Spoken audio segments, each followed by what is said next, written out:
경계 결정의 기준에서 양가로 1번 보시면 지상 경계의 위치 표시. 자, 여러분 지상 경계라는 표현이 나오는데 지상 경계는요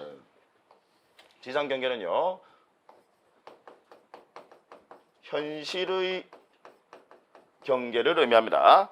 즉 도면상의, 자 우리가 이제 법에서 말하는 경계, 우리 법적인 의미의 경계는 아까 도면상의 경계점 간을 연결한 직선, 그죠? 그걸 경계라고 했습니다. 근데 우리 이제 실제 보시면 토지에 보면, 그죠? 뭐 경계에다가 주로 뭐 많이 쌓아두고 있어요? 담장. 그래서 담장. 그다음 가끔씩 여러분 이제 어디 시골에 가 보시면요, 경계에 보시면 이제 담을 쌓으려고 하니까 담이 너무 길어지니까 그럼 막 만리장성이 돼야 될 수도 있거든요. 그러니까 이제 거기다가 뭐 꽂아뒀어요? 말뚝. 그래서 그 말뚝을 이제 경계점 표지라고 합니다. 말뚝을 뭐라고 한다고요? 경계점 표지. 자, 그래서 토지의 지상 경계는 이제 현실의 경계를 의미합니다. 그래서 현실의 경계는 뚝이나 그다음 담장이나 그 밖에 구획의 목표가 될 만한 구조물 및 경계점 표지, 말뚝 이런 것들로 현실의 경계에다가는 표시를 한다 이 말이에요. 이해되시죠? 예. 자, 그다음 동그라미 2번. 자, 지적소관청은 항상 우리 과목, 우리 이 공시법 안에서 여러분 우리 공간정보법, 즉 지적법 있잖아요. 이 지적법은 공법이에요. 공법은 행위 주체를 항상 신경 써 두셔야 됩니다.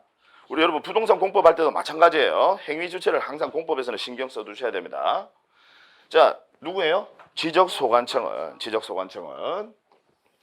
토지 이동에 따라 이제 토지 이동의 의미는 아시죠? 토지 표시가 발생하거나 변경하거나 소멸하는 것을 이제 토지 이동이라고 하죠. 그래서 토지 이동에 따라 지상 경계를 이제 새로 정한 경우에는 다음의 사항을 등록한 지상 경계점 등록부를 작성 관리해야 한다. 자, 여러분 지상 경계점 등록부는요.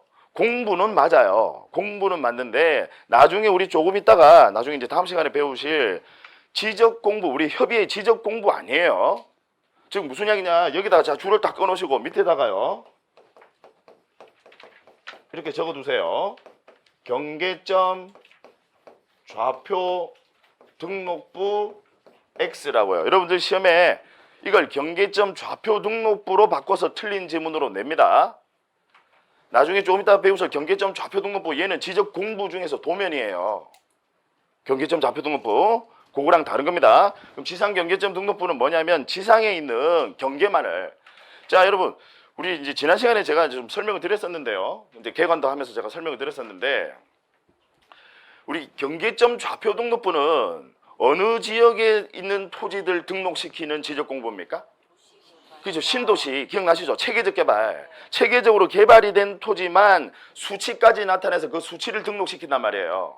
근데 지상 경계점 등록부는 뭐냐면 대한민국에 있는 모든 토지들, 체계적으로 개발이 된 토지만 아니라 대한민국에 있는 모든 토지들 다 경계가 있을 거 아닙니까?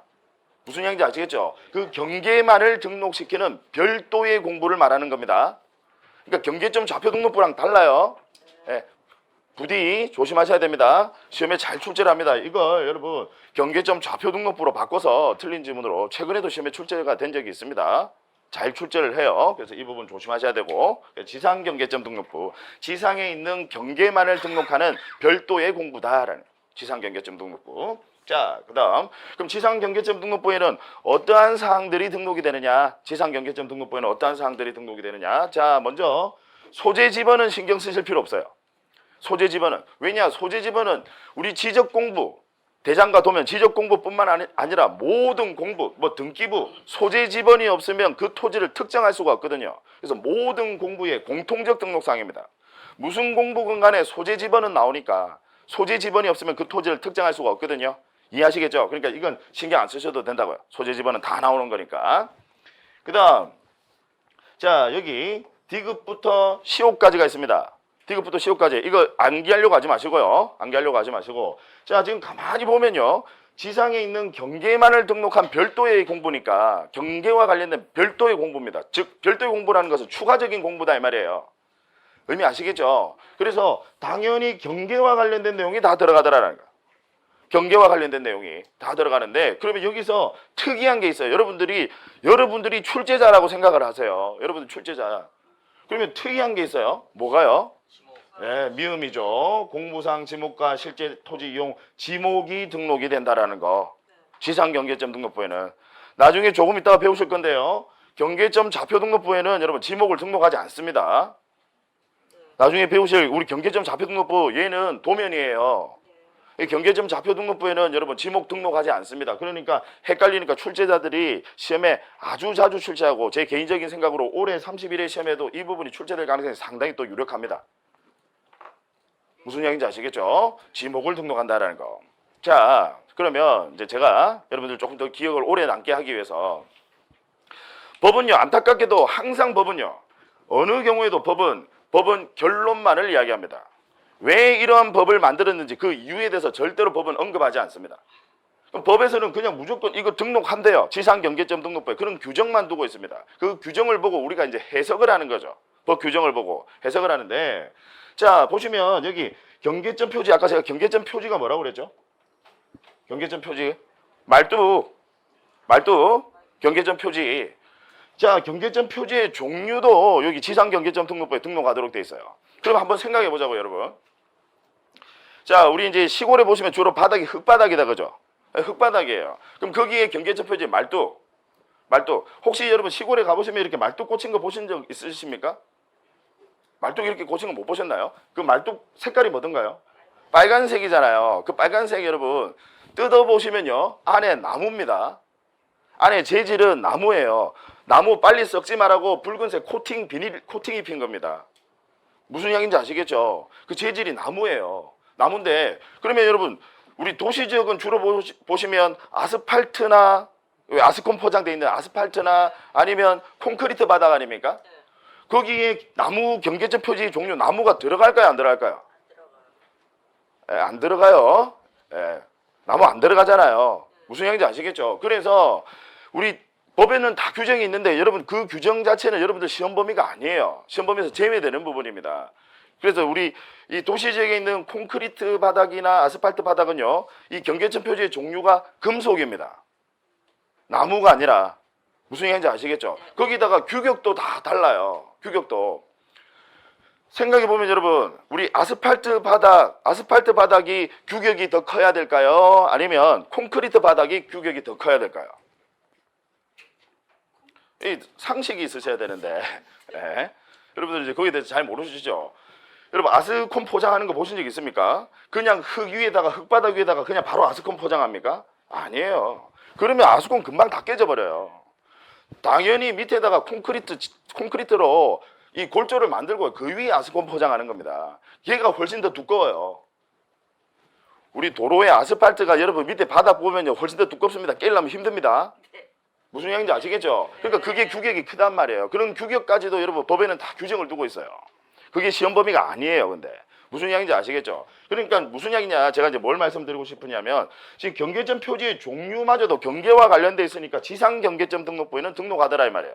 등록을 하는데, 자 그러면 표지의 종류 등록하니까 지목 여하에 따라서 토지의 지목 여하에 따라서 여러분 경계점 표지의 종류가 달라지겠죠. 무슨 얘기인지 아시겠죠? 그래서 지목도 등록시킨다. 지금 이해하시겠습니까? 네. 어쨌든 뭐 이해 못하시면 외우셔야 되는 거고, 네. 충분히 이해하시리라고 봅니다. 자, 그래서 이 부분이 아주 중요하고 여러분들 시험에 특히 올해도 이제 출제 가능성이 상당히 유력한 부분입니다. 나머지는 그냥 다 경계와 관련된 내용이다. 뭐 이렇게 기억해 두시면 되겠습니다. 자, 그다음 페이지를 한번 넘어가 봅니다. 자, 그다음 이제 거기 양가로 2번을 보세요. 양가로 2번. 지상경계의 결정 기준에서 동그라미 1번 보시면요. 지상경계를 새로이 결정하고자 하는 경우에는 다음 기준에 따라서 경계를 결정한다. 자, 지금 이 동그라미 1번의 의미가 뭐냐면 지상경계를 새로이 결정하고자 하는 경우에 새로이 정한다 이 말이에요. 새로이 정한다. 지금 무슨 이야기냐? 도면을 새로 작성한다 이 말입니다. 아직 그 해당 토지에 도면이 없어서 도면을 새로 작성하는 경우에 이 말이죠. 지금 해당 토지에 아직 도면이 없어요. 도면이 없어서 도면을 새로 작성하는 경우에, 그럼 도면 새로 작성하려면 당연히 현실의 경계를 반영해서 도면을 작성하셔야 되겠죠. 여기까지 이해되세요? 예. 자, 그러면 일단 우리 법의 규정입니다. 법의 규정 결론부터 한번 보시면, 연접되는 토지 간에 높낮이 차이가 없는 경우에는 구조물의 중앙이 경계결정 기준이 되고, 그 다음에 연접되는 토지 간에 높낮이 차이가 있는 경우에는 구조물의 하단부가 경계결정 기준이 되고, 그 다음 도로, 구고 등 토지에 절토된 부분, 절토라는 것은 토지가 거의 수직으로 급격히 깎여 내려간 것을 이야기하는 겁니다. 그래서 절토된 부분이 있는 경우에는 그 경사면의 상단부가 경계결정 기준이 되고, 그 다음 토지가 해면 또는 수면에 접하고 있는 경우에는 물이 꽉 찼을 때 최대 만조위 또는 최대 만수위선이 경계결정 기준이 되고, 그 다음 공유수면 매립지 토지 중 제방을, 여러분 우리 지난 시간에 공부했었는데 지목 제방 토지 맞습니까? 제방은 토지의 지목 중에 하나입니다. 기억나시죠? 예, 그래서 제방을 쌓았다. 그럼 제방도 토지니까, 그래서 제방을 쌓았으니까 토지에 편입하여 등록하는 경우 무슨 의미인지 아시겠죠? 제방도 토지니까, 예, 그래서 등록하는 경우에는 그 제방의 바깥쪽 어깨 부분이 경계결정 기준이 된다. 자, 그 다음 거기 동그라미 제가 이제 좀 이따 설명 다시 또 드릴게요. 그 다음 2번 보시면, 그럼 지상경계의 구역을 형성하는 구조물의 소유자, 여기 구조물 하면 담장 생각하시면 돼요. 담장 아시겠죠? 예, 그 구조물의 소유자가 다른 경우에는, 여러분 경계라는 게 다른 말로 하면 소유권의 범위거든요. 너의 토지의 경계가 어디까지냐, 너의 토지의 소유권의 범위가 어디까지냐, 그 말이잖아요. 근데 그 구조물의 소유자가 다른 경우에는 당연히 그 소유권에 따라서 경계를 결정하는 겁니다.